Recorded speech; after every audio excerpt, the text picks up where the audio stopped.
Hello. Hello, everybody. I'm gonna mute Alice. She's in a gym or something.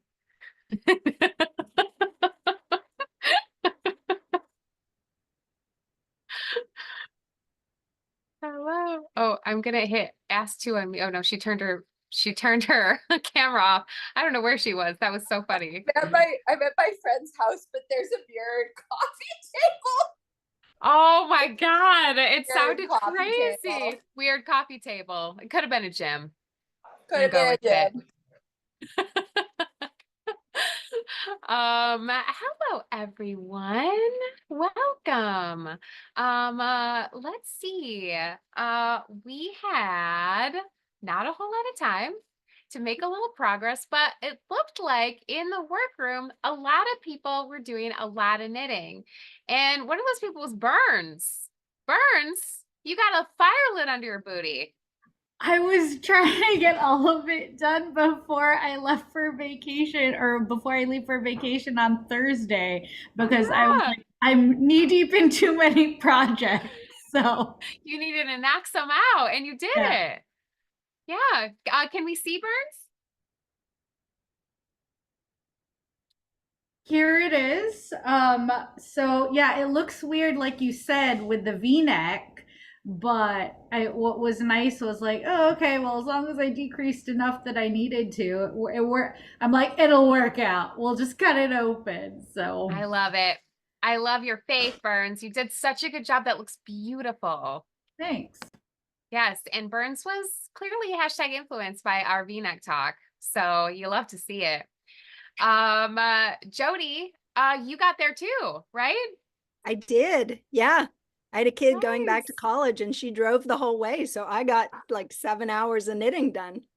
Amazing. Yeah. Amazing. Let's see it, Jody. Wow. Wow. Gorgeous. Yep. It's great. Yeah. Oh, Nice. Well done. Super nice. All right. Laura, I feel like we missed you last week. How's your sweater going?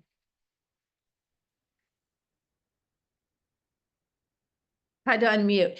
I have not made much progress since last week. Started a new job and it's kicking my butt, but it's Oh pretty. my gosh, they do that. Stupid working. I It's know. beautiful though, Laura. Yeah. So I'm at the steeking area, steek round. So I'm working my way up. So Nice. next time, maybe I'll be Next caught. time. I love it. I love it. All right. Well, we have a ton to cover tonight, so I'm gonna dig right into it. All right. Um, uh, uh, I'm gonna start off with steek reinforcement talk. Then we're gonna talk about other neckline options. Last week we were digging into V-necks real hard. This week we're gonna talk about our crew neck and the neckline in the pattern as well. All right. We're also going to cover short rows in ribbing because that is what we're doing here with this sweater. And I feel like there's a couple other things.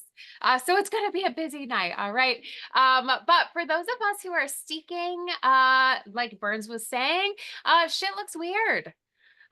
Shit looks real weird. And that's okay. That's okay. I like sat my booty down and finished up my V-neck because I feel like we had a lot of people who needed to see it to believe it.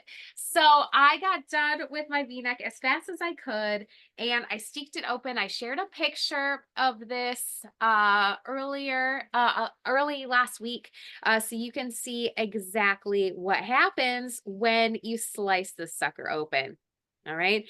Now you'll also see I did a little bit of future knitting to kind of show you what's going on with these shoulders too. So we have, you know, I'm proving it that we can figure this out. All right.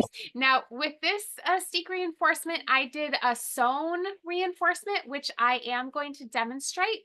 What is another great way of reinforcing your steeks if you are not familiar with using a sewing machine, that is doing a needle felt reinforcement.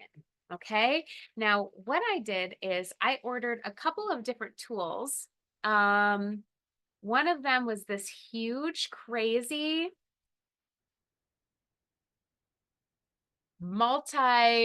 there's like 7 needles on there. That's pretty fun. And then I also got this more pen-like one that has 3 needles on it. So we're going to play around with needle felting tonight too. I am a sewn reinforcement girl because I'm very familiar with using a sewing machine. I feel very confident in doing that. All right. Reinforcing your steek panels is not the time to practice sewing with a sewing machine. All right. You want to come in with a certain level of confidence when you bring out that sewing machine and go at it with your knitting. All right. If you don't have that confidence, we're going to find another solution. Okay. But let's start there. I first want to, I'm going to pull up my hand hem here. We're going to take a look at the aftermath of my V-neck steek panel. So you can see that. And then I'm going to swing over to my sewing machine and we're going to do a little sewn reinforcement. All right. So what we are looking at here is a sliced open V-neck steek panel. Now you can not really see on this side, but if I turn this over, you can see this yellow line of stitches. This is my line of steek reinforcement that I've sewed with my sewing machine. Now you'll see that this little half stitch that I sliced up is just kind of hanging out here, but nothing else is moving. All right, that is what that little sewn reinforcement does. All right, and then next to that is where I'm going to be picking up for my V-neck. All right, and then I've got my nice line of decreases that I worked here as well. All right, so that's what we're looking at. You'll see the same thing on this side. There's my line of sewn steek reinforcement. You can see that on the wrong side of the work. That half a stitch that I sliced up is kind of hanging out there. And I will be picking up stitches right in this other line of blue right there. So when I turn this around, we can see here's what a non-sliced up steek panel looks like. And just to remind us, I'm gonna get my pointy thing.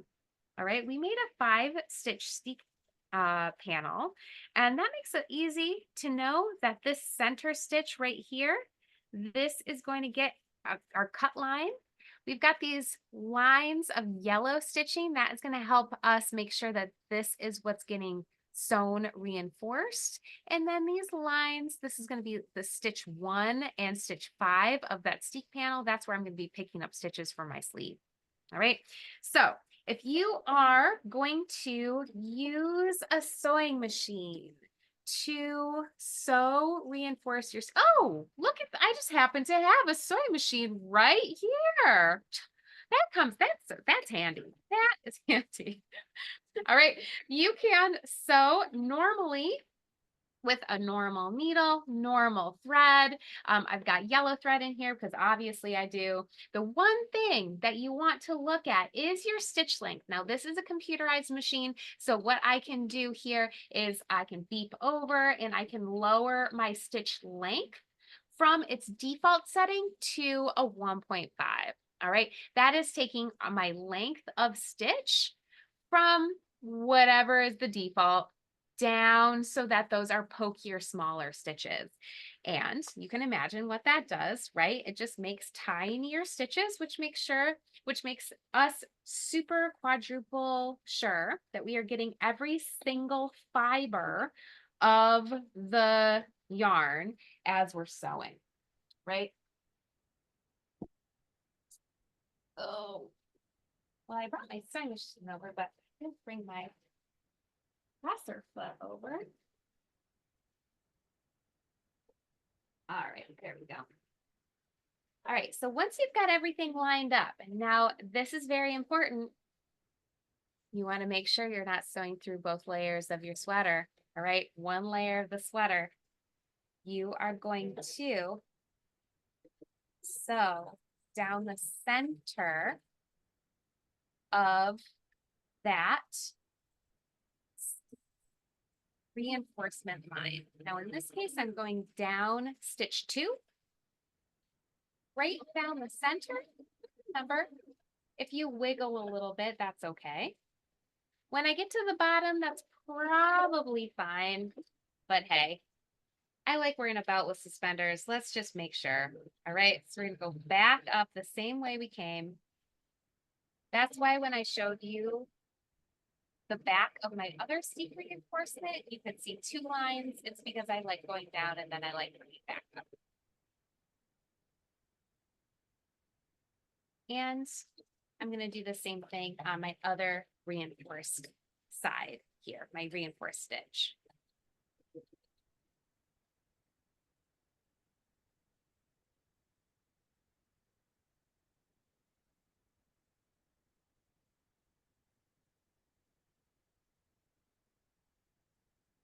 All the way down, pivot, always making sure everything is clear of the machine. You never want to sew over anything you don't want to sew over. That includes your fingers, so keep those out of the way too. All right, and when we are done,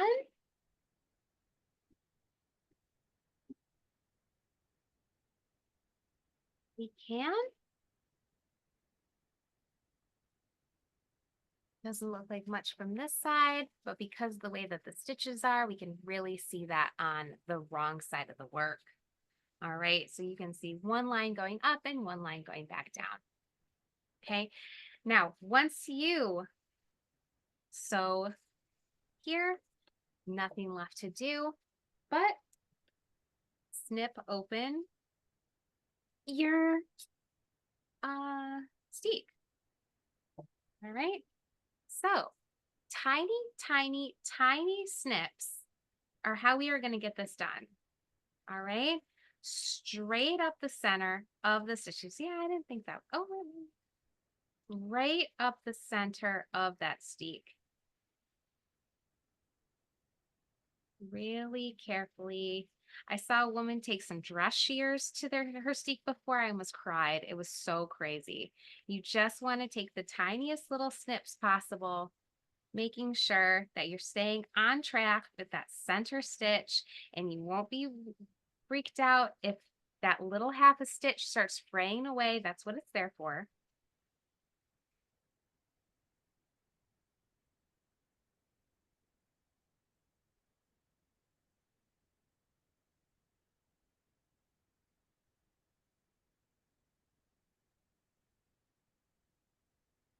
All the way to the top.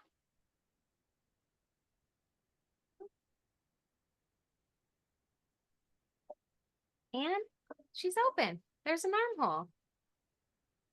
All right. Now looks exactly like we did before. Nice and secure. Ready to move on. And now this even looks even more like a sweater. All right. So what's left now is sky. All right. So if you watched me do that steek reinforcement demo and you thought, well, there's no way in hell I will ever be able to do that, that's okay, because we can use Leanne's favorite method, which is the felted method. Okay. Now, I am going to grab out a little piece of wool felt and I'm going to put that right behind my work. Now, again, just like sewing, you don't want to felt your sweater together either. Okay, that would be very bad. So you want something behind your work. You can use a wool felt. You can use a piece of cardboard. You can use anything. You just want to make sure that when you are stabbing, you have a little something that your needles can go into that's not going to damage anything, right? So that's all we're doing here, is we are keeping your fingers out of the way. and you're stabbing into that reinforcement area. All right, just exactly where I was sewing across. Here I am just stabbing with my little felt pen guy. Right, and you can kind of see it start to get a little thinner. Right, looks a little fuzzy back there. Right, so that's our 3 if we want to be dainty. If we don't really want to be dainty, we can get this big guy on the case. And in that case, what we're doing is we're felting the whole area. All right. So even if you're felting into the area where you're going to cut, that's totally okay. You're still just cutting that open. So these big pens like this, you can't like just daintily do the one area. You have to do the whole thing. So it's on how dainty you're feeling, right? You want to do it with a pen because you want to make sure that you're putting those needles where they need to go. Great. If not, you can just start to felt that whole area. All right. So that's just what we're doing here. Okay. Now, as you can see, this takes a little bit more, well, I wouldn't say effort, but maybe a little bit more time to make sure that you're felting this area effectively, making sure that that yarn is turning into fabric. Now, one of the things that's kind of fun about this that you can really see is when you felt, it creates a stiffer fabric. You can see just in my feeling of the top of this, how it moves so much differently up here because that's felted together than down here where I'm not felting. This is still super flexible. And this is, you know, turning and like getting real matted. And that's exactly what we want to happen. We want to create a fabric that's not going anywhere. So I'm going to give this a little bit more felting before we slice this sucker open. But while I'm stabbing this, does anybody have any questions about reinforcing their steeks?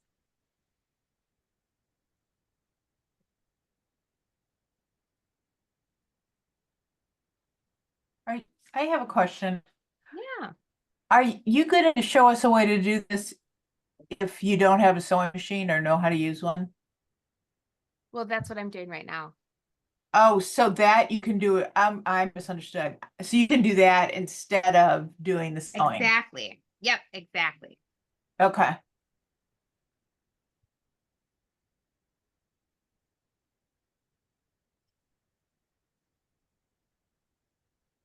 All right. Anybody have any other questions while I'm just finishing up this little felting before I slice the sucker open too?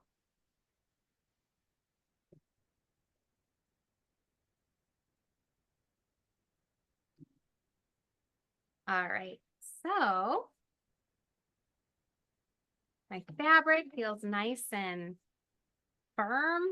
I've got my, it feels nice and felty. Now you could go about doing this for a really long time. You really don't. I guess it kind of depends on what yarn you're using. My yarn, I see Leanne has her hand raised. Miss Leanne. Yeah, I just had a question. So I'm using the spin cycle, Yeah. dream state, but I'm using it with the same yarn that I had felted my last sweater on my steak panel, Yeah. which is the Lucky Tweed. Should I like test out my felting on my swatch because of the spin cycle superwash? I think you absolutely could if you wanted to. You could also just start doing it, Right. Leanne, because Okay. if you're feeling like it's not, if you're feeling like it's not felting enough, then you kind of know your answer and you have to find another solution, right? Okay. So I don't think you're going to have a problem with it, especially since you've had steak success with the other yarn around it, it should just kind of all fell together. And the Lucky Tweed really felt it well. I mean, it's like nice and toothy and yeah. Yeah, absolutely. Yeah. Yeah, I wouldn't worry about it, Leanne. I think it's going to work out really well. Okay, great. Thanks. You're welcome. All right. So I've got my steek panel here, nice and felted. So I'm able to take my little scissors that work better than the other scissors that I just have. And I'm going to do the same thing that I did before. I'm going to slice open the steek panel. Nice little snips right up the center. And same thing's happening here. I'm getting a tiny bit of pull just from that half a stitch, but everything else is staying nicely together. The inside, nice and fuzzy, nice and felted, and I am ready to have a sweater that actually looks like a sweater, right? Let's take a look at this. So here's my, got like 6 needles hanging out of this thing, but I've got a real live armhole here. I've got a real live armhole here. And once I get these shoulders seamed up, I will have a really nice vest ready to put sleeves on. All right. So those are my 2 favorite methods for reinforcing steek panels. Of course, if you have other ways that you want to reinforce your steek panels, like crocheting or hand sewing, those work too, of course. I just don't like the crocheting. And hand sewing takes forever. So that's why I like these 2. All right. All right. Does anybody have any questions about reinforcing their steeks? No? Feel excited? My steekers, my steek friends? Yes? Okay, well, great. Easy. Moving on. All right, so once you have your armholes / V-neck sliced open, we can start to move forward with our shoulder knitting, okay? Now, I'm going to start off with the instructions in the pattern for the framed, okay? Now, what she's done with these instructions is very similar to how you shape the sweater in the Weekender. All right. If you've made a Weekender before, this should all sound really familiar, except for one thing. And that is because we're doing a color work body, putting short rows in color work is really challenging. So what she's done instead is put the short rows in the ribbing. Okay. Now, what I've done here is give us a little bit of a sneak peek at what that looks like. All right. So here is one of my shoulders for my sweater. And you'll see here's the arm edge. Here's the neck edge. I have a really pronounced slope because I knit my view about 1.25 inches of my ribbing. And then I started creating short rows right in this ribbing. And that is what is giving me a nice shoulder slope right here. Okay. Now I'm going to mirror this on the other side. And on the back, I have also started doing this process, and you'll see that I've got a couple short rows, a couple German short rows here, because I've marked them with a marker. All right. So while we create, if you're doing a V-neck, or if you're doing the crew neck, which we'll talk about in just a second, you will have shoulder areas that look like that look like triangles. Okay. But the back, you will be shaping it across the whole back because you don't need that big neck cutout in the back. All right. You just need a little cutout in the back. All right. So that is what we're going to do with our sweaters, whether you are doing the crew neck or this boat neck that she has in the pattern. Okay. Now, starting off with the pattern as written, it's about 5 pages of just very detailed short row shenanigans, depending on what size you're following. Essentially, what's happening is you have a tiny cutout at the top of this boat neck, and you have an even slightly tinier cutout in the back of the neck, creating just like a very, very, very little boat neck. All right. It is a shaped neck though. So if you are looking, if you made the original Weekender, that had no shaping whatsoever. That was just straight across. This pattern does have a little cutout so that it's not so straight across the neck.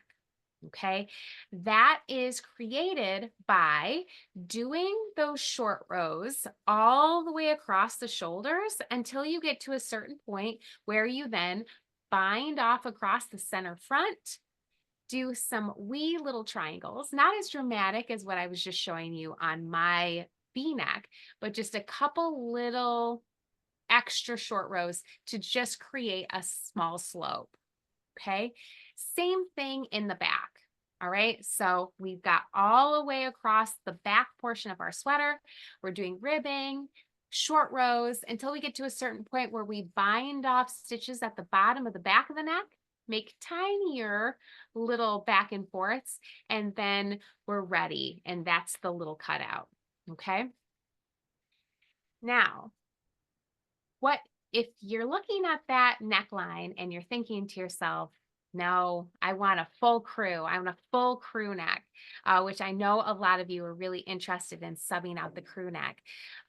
What we're going to do is we're going to borrow from our friend Weekender Crew and use those exact crew neck instructions to get this neckline shaped. All right, because it's a really good crew neck.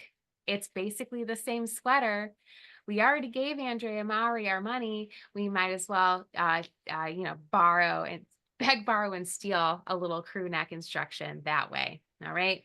Now, what I have done, if you have not purchased that Weekender crew pattern, I have taken the crew neck shaping from the pattern and I've shared it in the workroom. So you can go to the workroom, you can go to those instructions that I have put in the support materials section, and you can download that. Those are the pages for the instructions.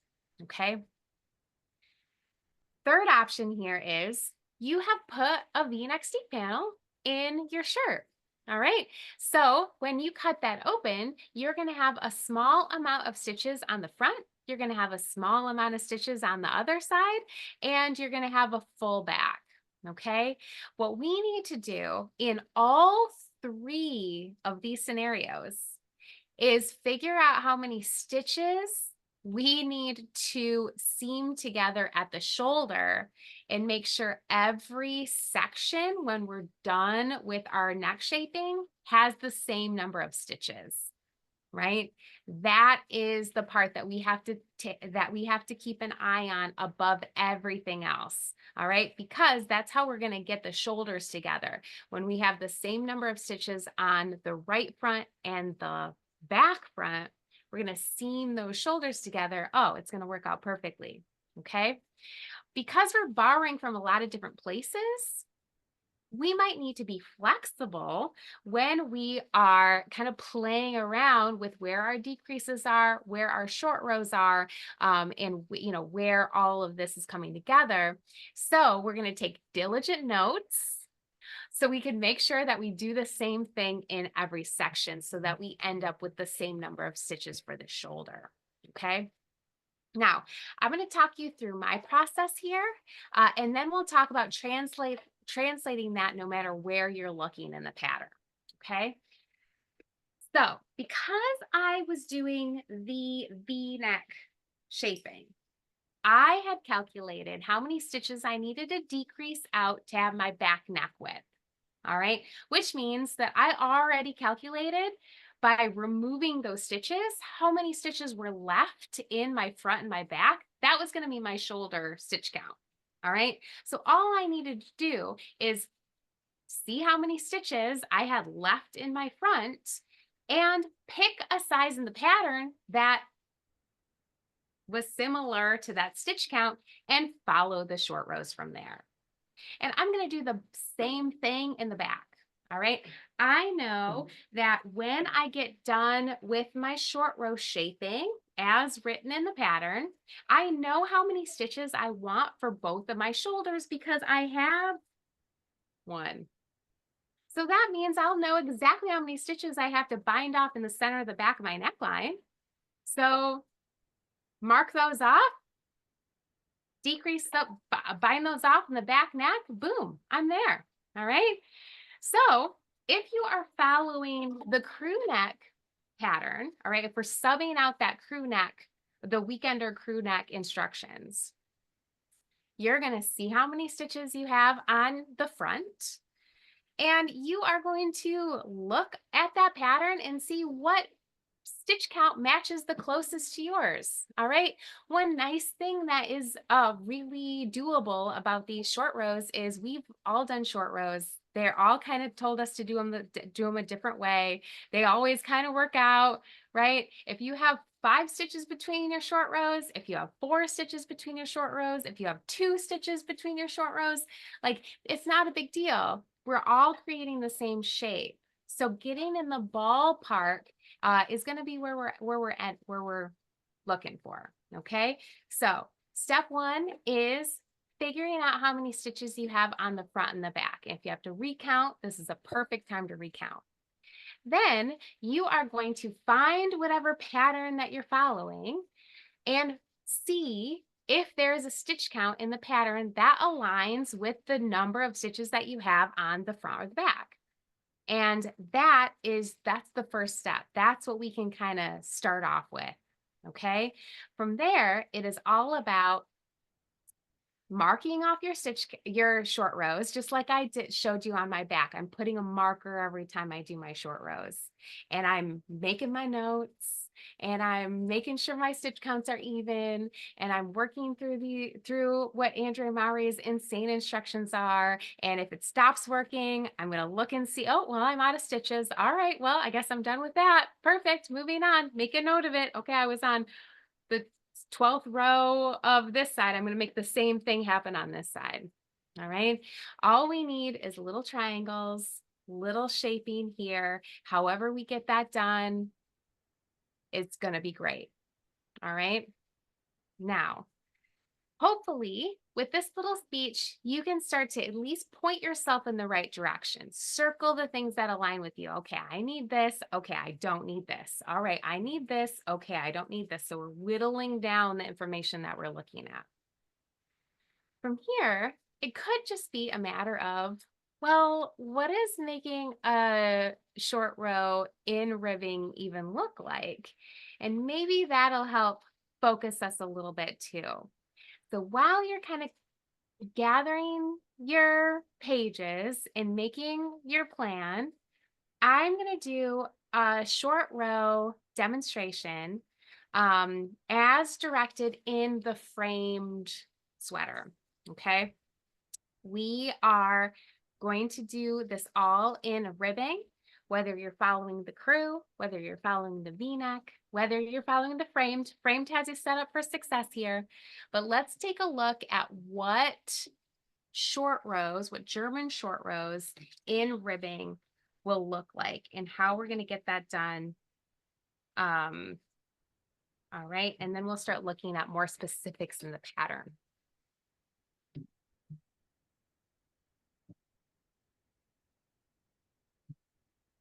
All right. So what I have here is a little bit of 1x1 ribbing. Okay. Now what we're going to start off with is you're going to start off at a shoulder edge, and on the front, you might be working toward the neck edge. Or if this is the full back, you're going to be working back and forth, creating shorter and shorter rows to shape a curve in the back. Okay. Keeping in mind that the shoulder edges will be the shortest edges And then at the neckline, that will be the longest part. That is going to help the sweater follow the shape of our bodies. All right, that's what the point of these short rows is. All right, so I am following my instructions, which probably start off saying something like knit from the shoulder edge over until you have a certain number of stitches from the edge. Okay, now this number is going to align with the number of stitches you have on your needle. All right, for this demonstration, I'm going to work until I have 3 stitches left on my needle. All right, I've got 3 stitches left here, and here if you're looking at the framed sweater, she says DS, that is double stitch. I'm going to turn my work. I'm looking at a purl stitch here, so I'm going to slip that purl stitch purlwise. And now my next stitch here is a knit. So what I'm going to do is I'm going to create a double stitch by just pulling my yarn to the back, up and over the needle, so I can knit my next stitch. All right, now before I get too far though, I always want to keep eyes on my double stitches. So I'm going to pull over my marker. I'm going to shove my marker in there. So this marker helps me count how many double stitches I've made. It also helps me keep eyes on them because as I'm continuing to create these double stitches, I need to reference where my previous double stitch was created so that I can space them properly. Right? So if this was a representation of the back of the sweater, what I would do then is knit all the way over to the other shoulder, and I would do the same thing. All right, because in this little swatch, I need my shoulders to be the most narrow part, and I need the neck, what will soon be the neck edge in the center here. This is going to be the highest part. Okay, so I've got 3 stitches from the end, and I'm going to turn. Purl stitch, slip this purlwise, and I'm going to do the same thing over here that I did before. Pull my yarn over and continue working in ribbing.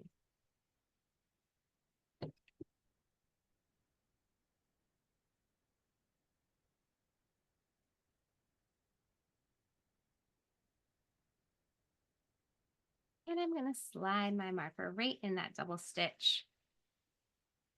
And that is my first 2 passes. All right, so I've got a double stitch on both sides of my little swatches here. So if you're glancing at the pattern, the next instruction will say something like this. Work in pattern until a certain number of stitches before the previous double stitch. In this case, we are counting all the way over toward the other shoulder. And I'm going to stay consistent here. I'm also going to do 3 stitches. So here's my previous double stitch. Here I've got 3 stitches. Actually, I want to do a different stitch. So I'm going to do 2 stitches. Yep. All right. So now I've got 2 stitches between my needle and my previous double stitch, and I am going to turn my work. The previous 2 double stitches I made, I slipped a purl stitch, and I wanted to make sure we had examples of both stitches because since you're in ribbing, you'll be coming across both knit and purl stitches in this process. Okay, now this stitch is a knit stitch, which means I'm going to slip this stitch knitwise. So because I need to create a double stitch and purl my next stitch here, I'm just going to take my yarn up and over toward me to create that double stitch in this case, and then start ribbing back across to the other shoulder.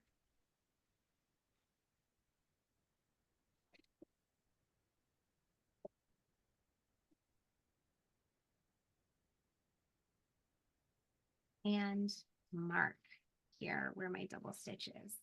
All right, so now I've got 2 over here, and I've got to create my second one over here. All right,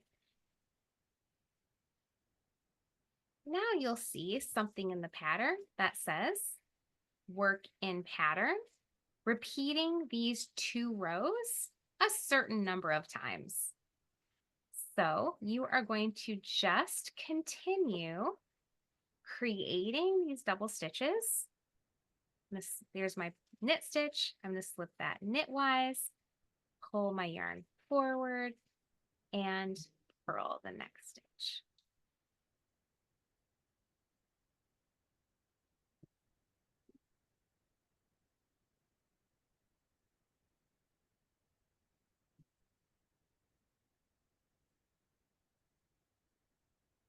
All right, so looking at this, we can already see we have way more rows here than we do at the sides.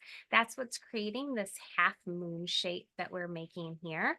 All right, the more we repeat these 2 rows, the longer the center will get, and these stitches aren't being touched at all.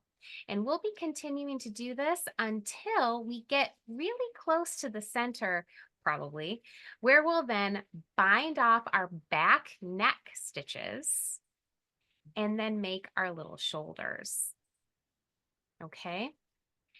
If you are looking at the front, if you're doing the V-neck or the crew neck, your fronts are going to look a little different than that, right?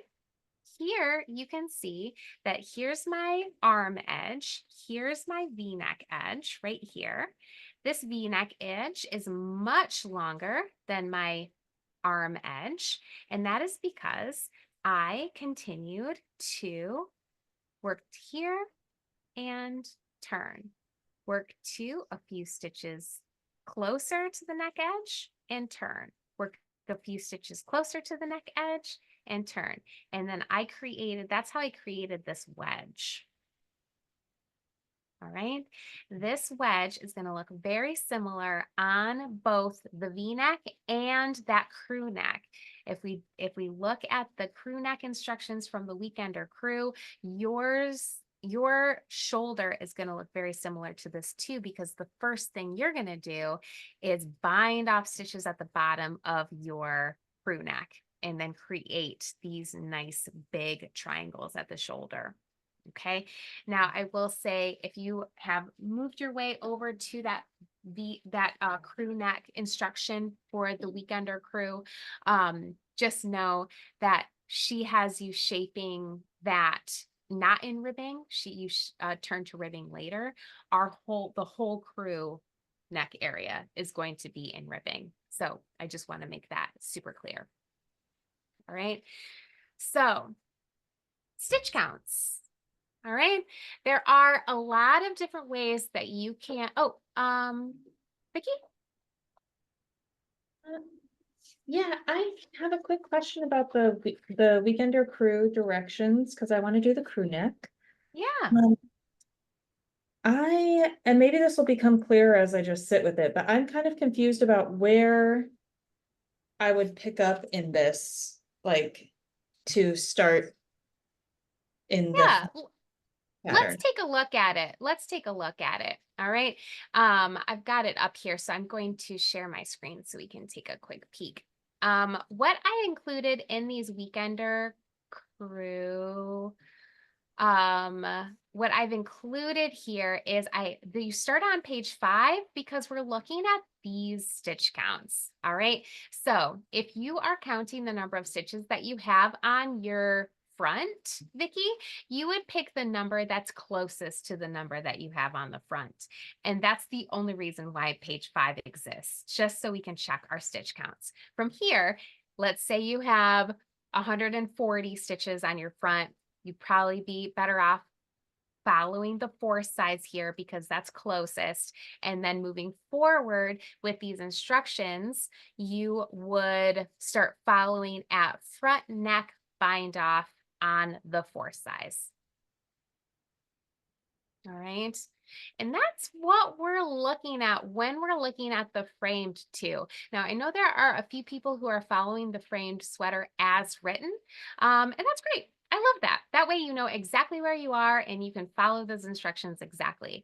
If you use the worksheet, if you don't have exactly the right number of stitches that it says in the pattern, that's to be expected, right? You can fudge that and follow the number of stitches that makes the most sense for your size. All right. It should be pretty close because we had to, again, work in the parameters of the stitch counts for the repeat. But if you've gotten off somewhere, if you've taken some creative liberties, that's what we're doing. We're finding the stitch count that is closest to the stitch count that we have on our needles and following those instructions. All right. Miss Karen. Call it my brain right now, but what you're saying is if I want to do the crew, I check my numbers on the front, pick the one that's closest, the sizing that's closest, and then just follow that for all of this and the crew neck. The only thing you would have to modify there, Karen, is you want the same number of stitches on the shoulders. Okay. And that was exactly going to be my next point. All right. So what we can do is modify how many stitches we bind off at the center front. So if you have less stitches than the stitch count in the pattern, you'll bind off fewer stitches at the center front to make those shoulders even. That's what matters, right? So if we were using the example that I was saying to Vicky, where my stitch count was 140, but the pattern had 135 stitches, I know that I'd be binding off 5 extra stitches in that at the bottom of that neck, so that I have the correct number of stitches on both sides of the shoulders. Got it. All right. And that's also what I'm going to be doing when I take my shoulder stitch counts for the V-neck and making sure my back matches is once I get to the point in the pattern that tells me to bind off my center back. Well, she doesn't know me. She doesn't know what I'm doing. So I'm going to make sure that I take my stitch markers, I mark off what my shoulder stitches, and I bind off the back neck stitches that work. That's the number that I want. All right. That's how we're kind of playing around with this. All right. Now I will say too, I see Carol, one more point that I want to make, then I'll go right over to you. All right. One other thing that I wanted to say too is she has some kind of wild decreases in both the weekender crew instructions and these framed instructions. And what I did was just not worry about where we're decreasing in this ribbing. And I just did my little flat thing. And when I pick up stitches for the neckline, it's all going to be fine. All right. So if you're kind of calculating and you're like, well, how many decreases is she adding here? I don't understand. Just don't decrease. Just make a square neckline. When we pick up our stitches, we'll be able to shape that really easily with our picked up stitches. And that's just an easy thing that we don't have to worry about. Now, if it is making sense to your brain and you're like, oh, easy, I can just reverse engineer this and blah, blah, no problem. Do that. I'm not going to stop you. All right. But for me, it was not clicking. So I just eliminated those extra weird decreases that she was doing and just kind of did my own thing. All right. We'll go Carol and then Jody.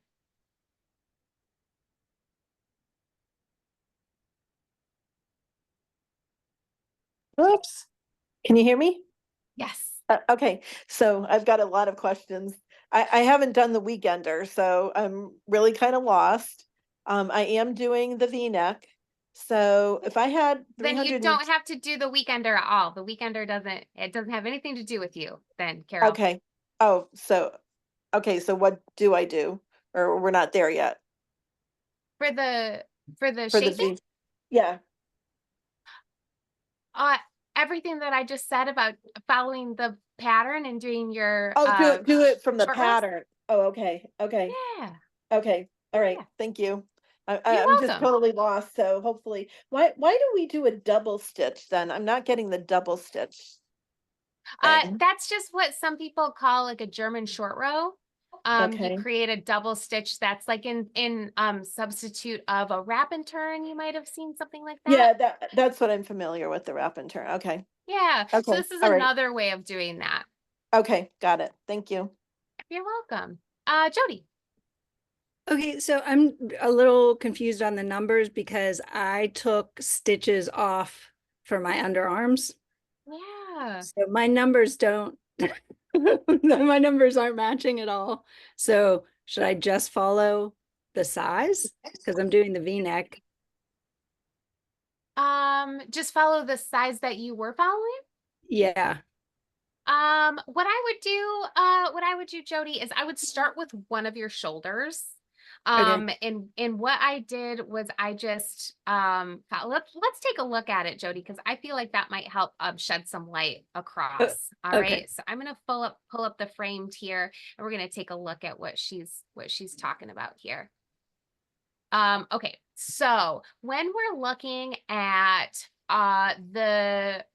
these shoulders, okay, we have neckline bind offs. All right, if you're doing a V-neck, obviously you've already gotten rid of your situation there.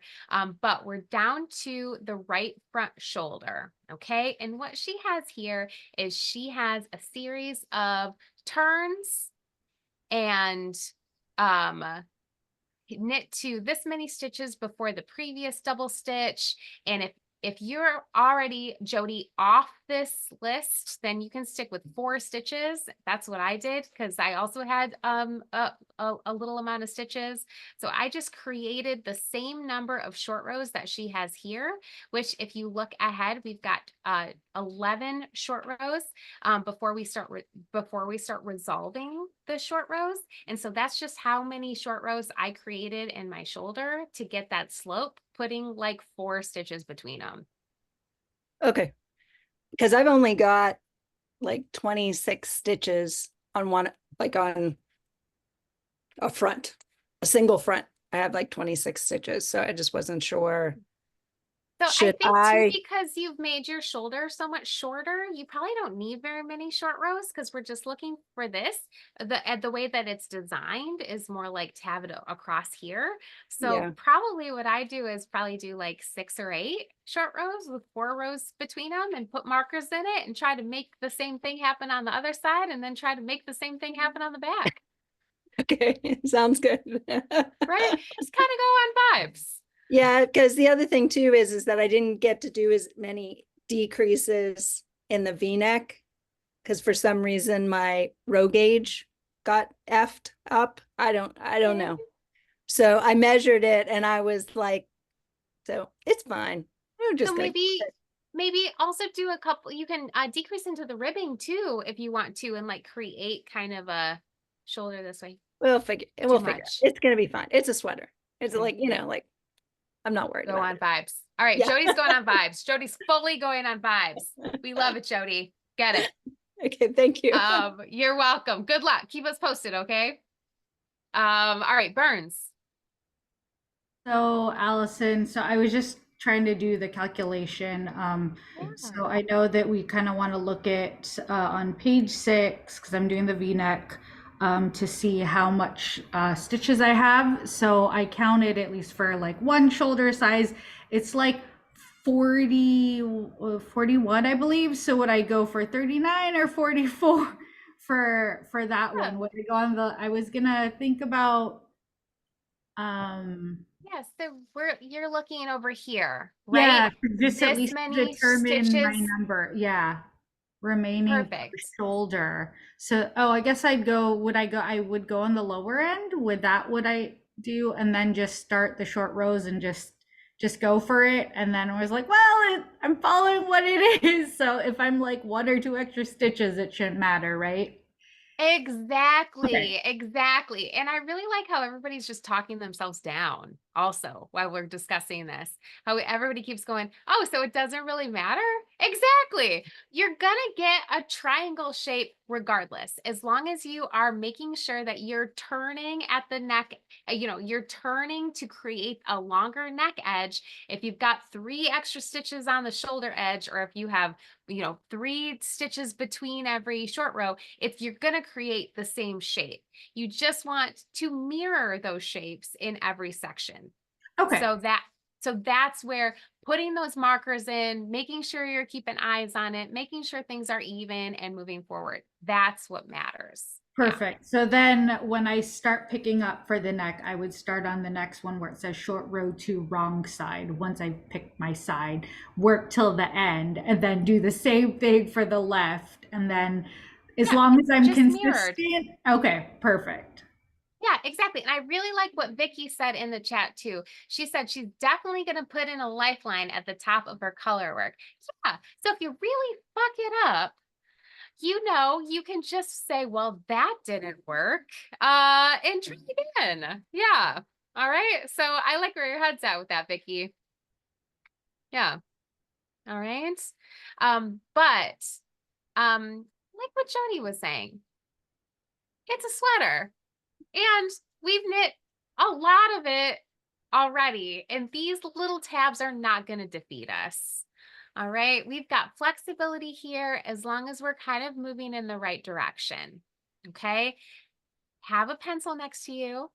Take your notes, put your markers in, and that's how we're going to get this done. Okay. There's a lot of different avenues. There's a lot of different ways forward. Okay. And kind of to Carol's point, it's confusing when so many people are doing so many different things. All right.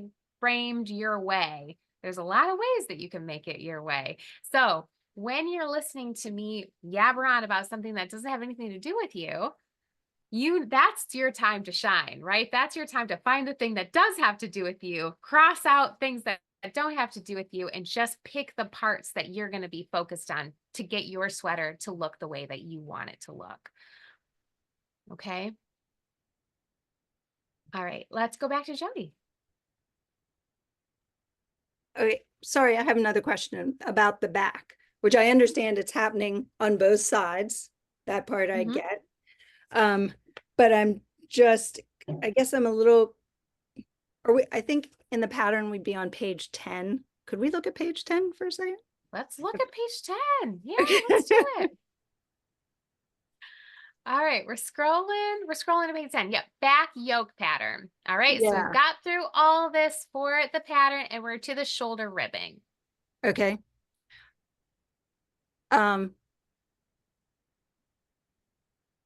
I'm sorry, I'm not even sure what I'm asking right at the moment.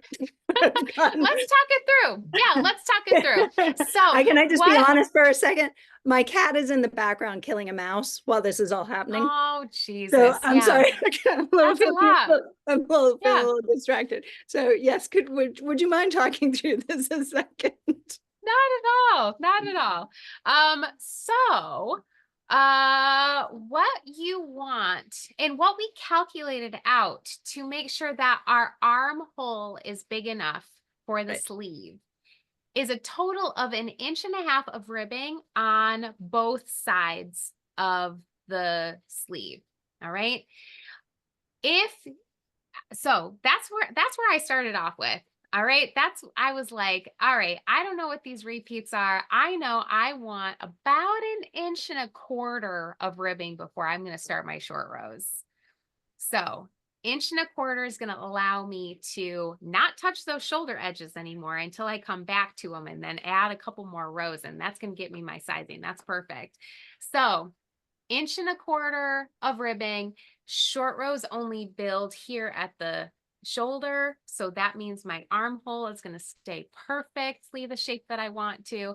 When I come back and I resolve my short rows, which I'm going to demonstrate here in just a second, then that's going to add that extra 1/4 inch I need. And then I'll be able to bind off my shoulders and everything will be perfect. So you will be knitting as much ribbing as you want for your back, and then picking up with some short rows, just like I was demonstrating, to mirror what you've done on the front. So if you eliminate a few short rows in the front, like you were talking about, Jody, you'll only have a few short rows to do, relatively in the same-ish spot that you kind of put them on in the front. And then when you get up there, you can bind off your back neck stitches. So you have your shoulder stitches left on your needle. Okay, I think that's where I was confused, is about, because I wasn't sure how we're leaving these stitches live. Is that correct? Yes, we're And gonna then do a they're 3 needle bind needle off at the bind off. shoulder. Okay, okay. I think that's where I was getting confused. Thank you, appreciate it. Sorry you have a dead body in your house. Oh, I think he ate it. Oh, good. That's nice. Yeah, and then tonight I'll throw it up. Yeah, Oh, perfect. yeah. That's worse. The joy of actually. cats. Yeah, Joy of cats. Yeah, yeah. the joy of They're much cats. smaller than what my dog kills, so I'll take it. Farm life. Exactly. My two dogs got a rabbit like a week ago and they tore it in half and ate it. Oh, Jesus. Oh, it was awful. It was disgusting. All right. Well, people are getting green, so we're gonna pivot. We're gonna pivot back. All right. How's everybody doing?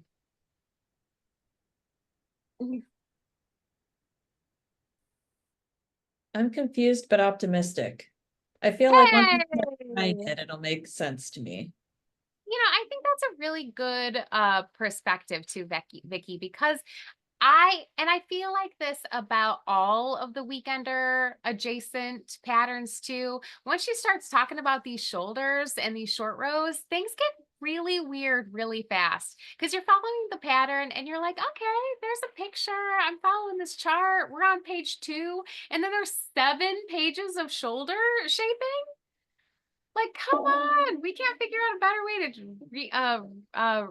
to share this info. Yeah, so it feels confusing, but remember, not just Vicky, but everybody, cross out the shit that doesn't have to do with you. Circle the things that do have to do with you. Break it down in a way that makes the most sense to you. And if it doesn't work out perfectly, it's okay. It feels like she's micromanaging a little bit.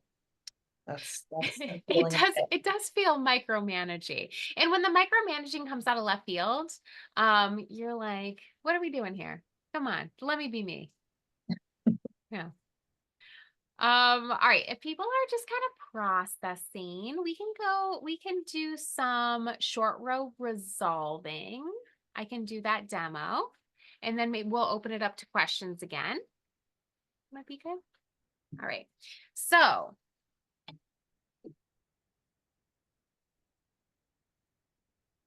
all right, where we left off here is I've got a couple of short rows on both sides.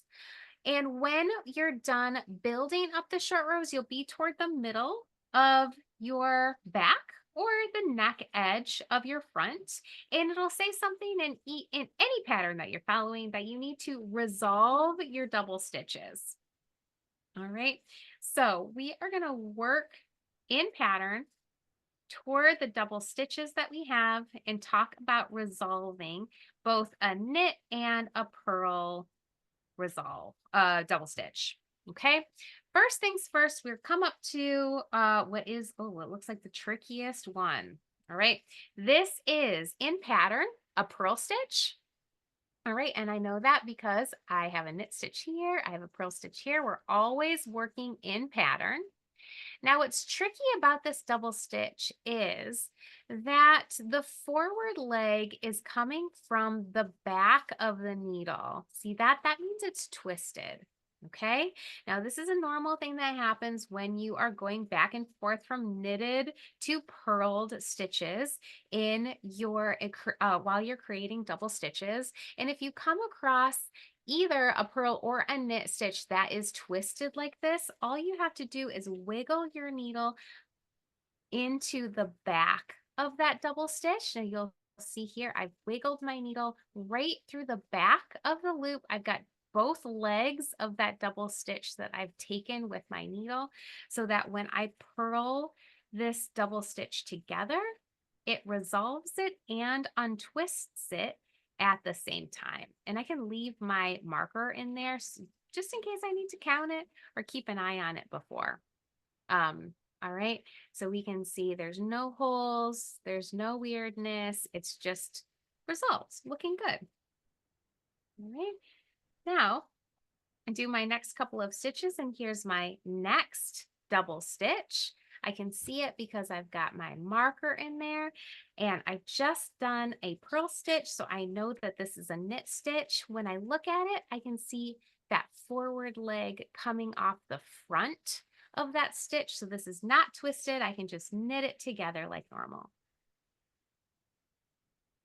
And continue in pattern.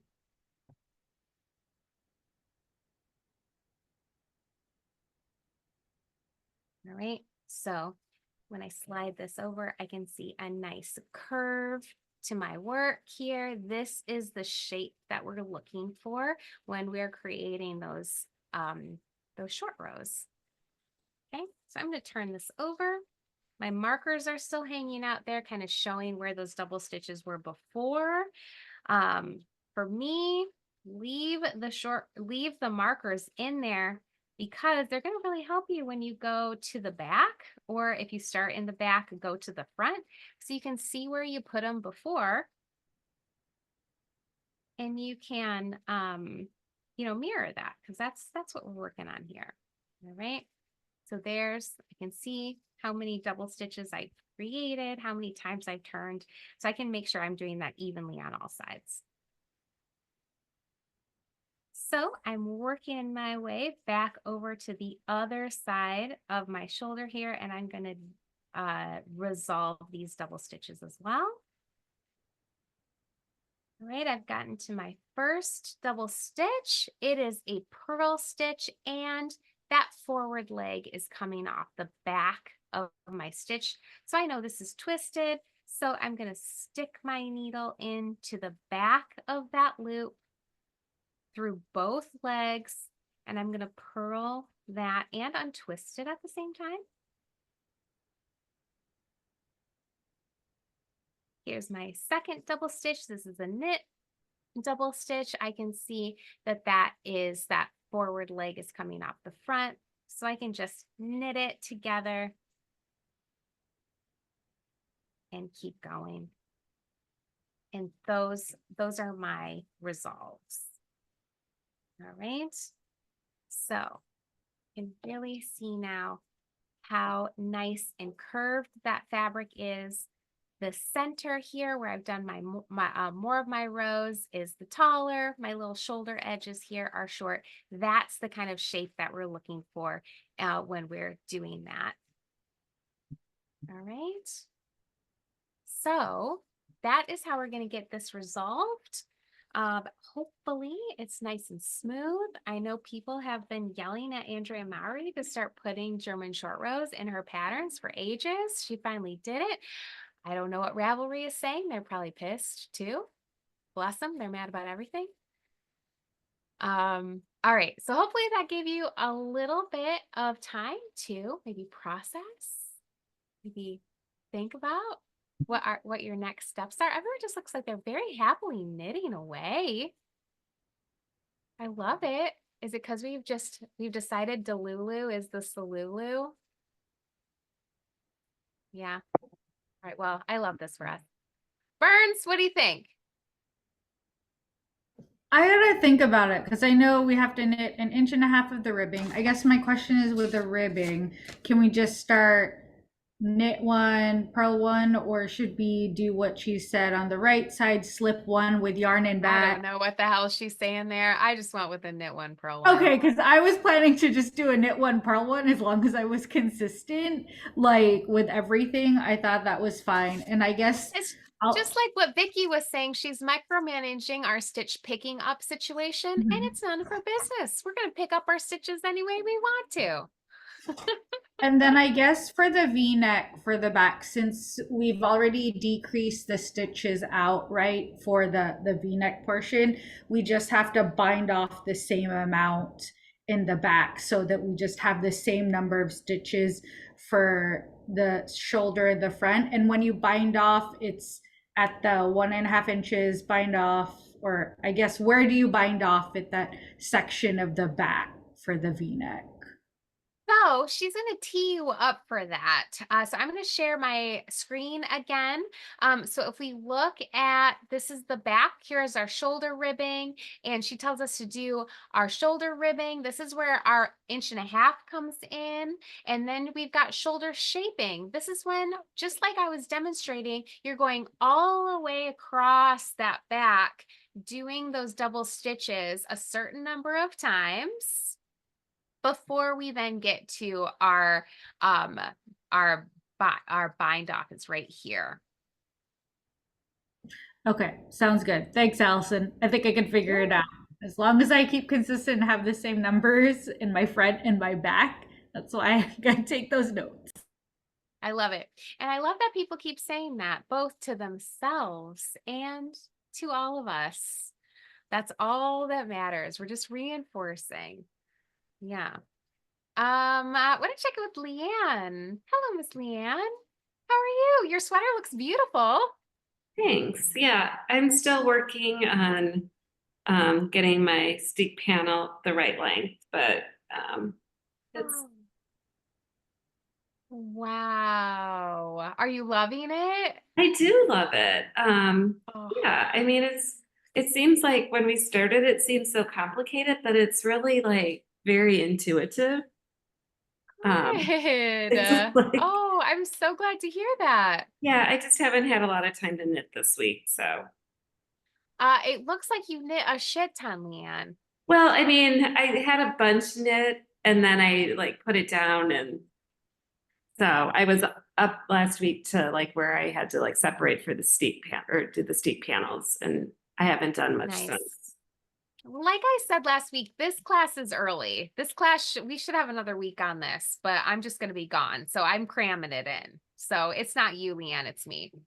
No, and I think, you know, like I'm very confused by the crew neck, but I think once I get there, it'll make more sense. I think so too. Yeah. Once So you break it down. I'm not going to worry about it. I love that. I love that. You're all being freakishly easygoing. I love that for us. We're all turning over new leaves. You know, everyone has been doing really great. I've just been throwing so much shit at everyone. I'm just like, okay, let's do it. No problem. Yeah, okay, let's do it. I love it. So great. We'll see if anyone panic emails me in a couple days. Miss Karen. I am so far behind depending upon, the other people. So I know that it's going to be farther out when I get back to this. Now, Yeah. when this is recorded, but like when it's recorded on Zoom, I can save it. Is there a way to save this, or how long does it stay on the party? I'm gonna leave it on until you tell me you're done with it, Karen. Okay, like 2030 should do it, hun. Love it. I'll make a Okay. note in my calendar to check in with you January 2030 to see if you still need these vids, Karen. Okay, you do that, girl. Okay, like probably I'll be like, what sweater was that, Allison? Yeah, that's one of the benefits I think of the workroom classes is I put them on YouTube so they don't have to take up any of my cloud storage for Zoom. Yeah. So they can just live there, and as long as you're a member of the party, Karen, I feel like you're not going anywhere. No, a So non-girl member, I ain't going nowhere. so you're always going to have access to these, Okay, all right? So that don't was worry my about question. it. Because Mhm. I've not done a workroom before, so that's a good thing to know. So Yeah, thank absolutely. you, Absolutely. because like I said, it's very slow going. Like today, I can't get into a rhythm. A couple days ago, I was like zipping through, but it just depends upon my day. So I've switched to a hat. That's great. I did see a little bit, Karen. I saw a little Yeah. bit of your Oh sweater. yeah. You have a little sweater, right? Oh yeah, I have a little bit, but I only have like not quite 1.5 repeats. So Wow. Karen, that's beautiful. I mean, I love it, but like I said, I'm not zipping along like Leanne. I know. Imagine that. You know what, Karen, there's a lot of other people that have really like exceeded.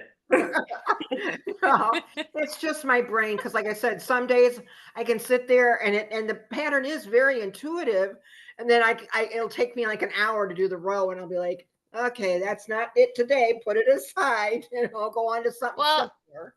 it's super smart that you're listening to yourself, Karen, because you don't want to push through and then make mistakes or anything. Like this can wait for sure until you are at the top of your game. Exactly So right. Some days are better than others. So yes, yeah, like I yeah. will not sit at chemo on Thursday and do it. That will not be happening. That's where that hat's gonna come in, right, Yeah. Karen? Perfect. That's perfect. All right, yeah. So don't worry about the videos going away. They'll be there wherever you are in the process. All right. Miss Carol. Oh, Carol, you're muted.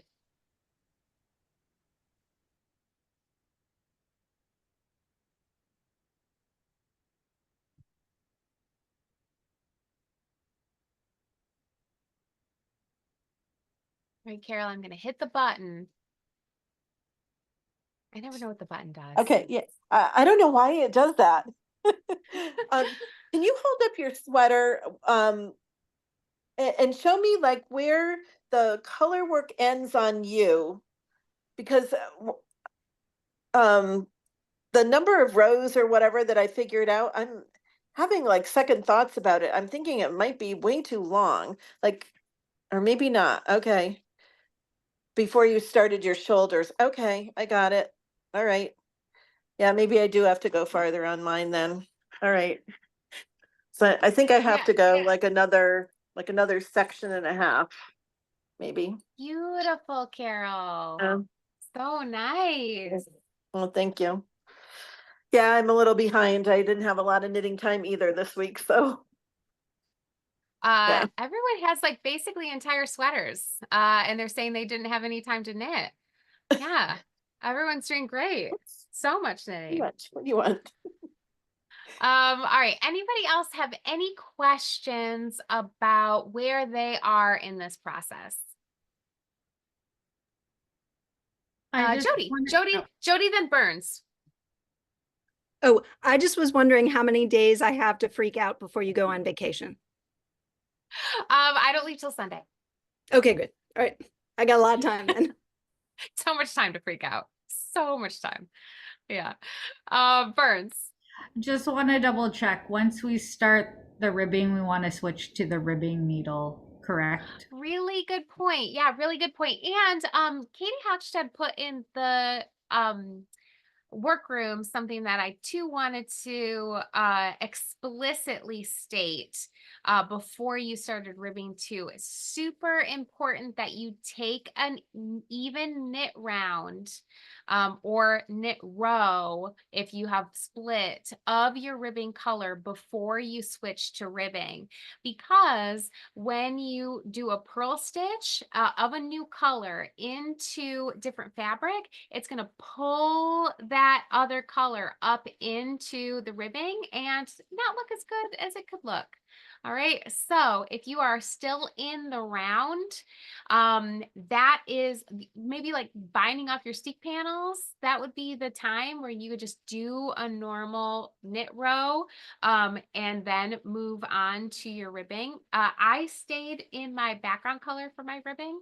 But if you are going to change to a ribbing color, make sure you do around or straight across if you've split and are knitting back and forth of your ribbing color before switching to ribbing. That is just an aesthetic issue that is going to make you insane if you don't do it. All right. So would that be in your knitting? It probably doesn't really matter, but that would be in your body needle size to do that plain row? Doesn't matter. Yep, doesn't matter. Could be. That's what I did. And before you cut open the steeks on your arms? Yeah, because it can be that bind off row, because you want to, when you're done with your steek panel length, you want to bind off those 5 stitches at the top. So you can do that in that new color. Doesn't matter what color that is. Okay, makes sense. Thank you. All right. Miss Alice.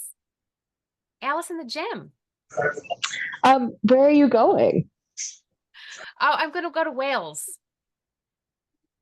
Yeah, I'm pumped. It's gonna be so nice. It's Yeah, great. Are you my gonna God. see a lot of sheep? I think they have more sheep there than humans, but not Yeah. quite as many sheep as castles. So it's all my favorite things. Yeah. All right. Anybody else have any questions about our sweater, about our journey, about the journey we're on?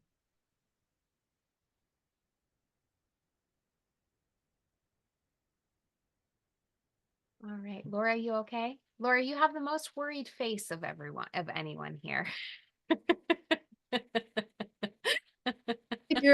I don't know what I don't know at this point. I'll figure it out. I love that. I feel like that's the exact attitude that a lot of people have. Yeah. When I get to it, I'll figure it out. It's all good. Mm-hmm. And I do feel like it's easier to digest what has just happened now that we've gotten through it. So when you're there, putting on this video again and fast forwarding the shit that doesn't have anything to do with you and only listening to the parts that are like your path forward will hopefully help focus the task at hand. Otherwise, email me. All right, Miss Leanne. I love that no one's worried about the steeking. No, steeking, no problem. No problem whatsoever. They were like, let's get through this. Stop Right? stabbing that. We got short rows to do. Yeah, no kidding. Yeah, that's very secondary. Well, I'm excited to see everybody slice open their steaks. I'm gonna try to have my sweater in a vest form, so I can show off what that looks like to everybody before I leave. All right.